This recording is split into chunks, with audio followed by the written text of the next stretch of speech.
SC గురుకులంలో కొత్త గురువులకు మంగళం. పోస్టులన్నీ దాదాపుగా పదోన్నతుల ద్వారానే భర్తీ. టీజీఎస్డబ్ల్యూఆర్ ఈఐఎస్ తాజా నిర్ణయం. ఉత్తర్వుల జారీ. డిగ్రీ ప్రిన్సిపల్, గ్రేడ్ 2 ప్రిన్సిపల్ పోస్టులు ఇక 100% పదోన్నతులతోనే భర్తీ. ఇతర పోస్టుల్లోనూ గణనీయంగా డిఆర్ కోటా తగ్గింపు. గురుకుల ఉద్యోగాల కోసం ఎదురుచూసే నిరుద్యోగులకు తీవ్ర నిరాశ. గురుకుల ఉద్యోగాల కోసం సన్నద్ధమవుతున్న నిరుద్యోగ అభ్యర్థులకు తెలంగాణ సాంఘిక సంక్షేమ గురుకుల విద్యాసంస్థల సొసైటీ టీజీఎస్డబ్ల్యూఆర్ ఈఐఎస్ భారీ షాక్ ఇచ్చింది. కీలక ఉద్యోగాల భర్తీని డైరెక్ట్ రిక్రూట్మెంట్ కేటగిరీ నుంచి తొలగించింది. కేవలం పదోన్నతుల ద్వారానే వీటిని భర్తీ చేయాలని నిర్ణయించింది. అదేవిధంగా ఇతర పోస్టుల్లోనూ పదోన్నతుల కోటాను భారీగా పెంచేసింది. ఈ మేరకు గురుకుల ఉద్యోగాల భర్తీ నిబంధనలను సవరిస్తూ టీజీఎస్డబ్ల్యూఆర్ఈఐఎస్ తాజాగా స్టాండింగ్ ఆర్డర్స్ జారీ చేసింది. గత నెలలో జరిగిన బోర్డ్ ఆఫ్ గవర్నర్స్ సమావేశంలో ఈ అంశాలపై చర్చించిన సభ్యులు 6 రకాల ఉద్యోగ కేటగిరీల్లో డిఆర్ కోటా తగ్గించేలా ఎజెండాలోని 19వ అంశాన్ని ఆమోదించారు.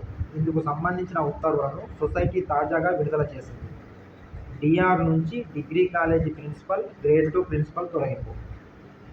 గురుకుల విద్యా సంస్థల్లో ఉద్యోగాలు దాదాపు అన్నింటినీ నిర్దేశించిన కోటా మేరకు డిఆర్ పద్ధతిలో భర్తీ చేస్తున్నారు. తెలంగాణ గురుకుల విద్యా సంస్థల నియామకాల బోర్డు 2018లో ఏర్పాటు కాగా అప్పట్లోనే కొన్ని ఉద్యోగ కేటగిరీలో డిఆర్ కోటా తగ్గించారు.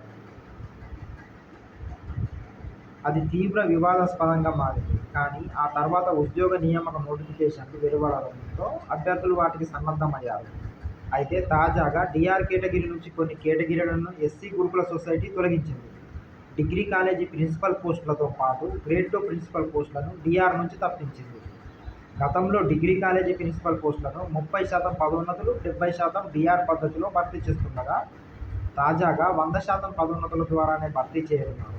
అదేవిధంగా గ్రేడ్ 2 ప్రిన్సిపల్ పోస్టులను 70% పదోన్నతులు, 30% డిఆర్ పద్ధతిలో భర్తీ చేస్తుండగా ఇప్పుడు వీటిని కూడా 100% పదోన్నతుల ద్వారానే భర్తీ చేయనున్నారు. మిగతా పోస్టుల భర్తీ ఇలా: డిగ్రీ లెక్చరర్ పోస్టులను ఇప్పటి వరకు 30% పదోన్నతులు, 70% డిఆర్ ద్వారా భర్తీ చేస్తుండగా ఇకపై 70% పదోన్నతులు, 30% డిఆర్ ద్వారా భర్తీ చేస్తారు. జూనియర్ లెక్చరర్ పోస్టులను ఇప్పటి వరకు 50% పదోన్నతులు, 50% డిఆర్ ద్వారా భర్తీ చేస్తుండగా ఇకపై 70% పదోన్నతులు, 30% డైరెక్ట్ రిక్రూట్మెంట్ ద్వారా భర్తీ చేయనున్నారు.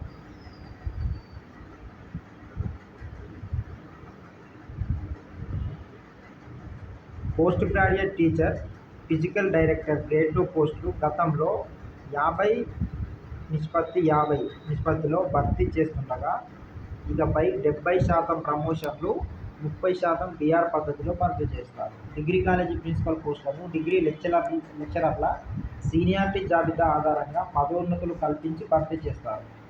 డిగ్రీ లెక్చరర్ పోస్టులకు జూనియర్ లెక్చరర్ సీనియారిటీ జాబితా ఆధారంగా పదోన్నతులు కల్పిస్తారు.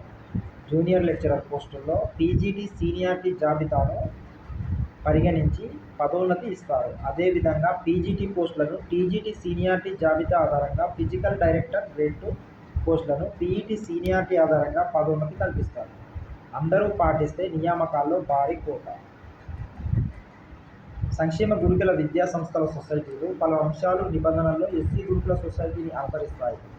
అత్యధిక విద్యా సంస్థలతో ముందు వరుసలో ఉండి ఎన్నో సంస్కరణలకు కీలకంగా పనిచేసిన ఎస్సీ గురుకుల సొసైటీ తాజాగా సర్వీసు నిబంధనల్లో మార్పులు చేసి తీవ్ర గందరగోళానికి గురి చేసిందనే అభిప్రాయం వ్యక్తమవుతోంది. ఇదే నిబంధనలు ఇతర గురుకుల సొసైటీలు అనుసరిస్తే డైరెక్ట్ రిక్రూట్మెంట్లో ఉద్యోగాల సంఖ్య భారీగా తగ్గిపోతుందని అంటున్నారు. ప్రస్తుతం గురుకుల సొసైటీల్లో దాదాపు 10,000 ఖాళీలు ఉన్నట్లు అంచనా కాగా ఎస్సీ గురుకుల సొసైటీ నిబంధనలు ఎస్టీ, బీసీ, మైనారిటీ జనరల్ గురుకుల సొసైటీలు కూడా అన్వయించుకుంటే దాదాపు 6,000 ఉద్యోగాలు డిఆర్ కేటగిరీ నుంచి తొలగిపోయే అవకాశం ఉన్నట్లు సొసైటీ వర్గాలు అంచనా వేస్తున్నాయి.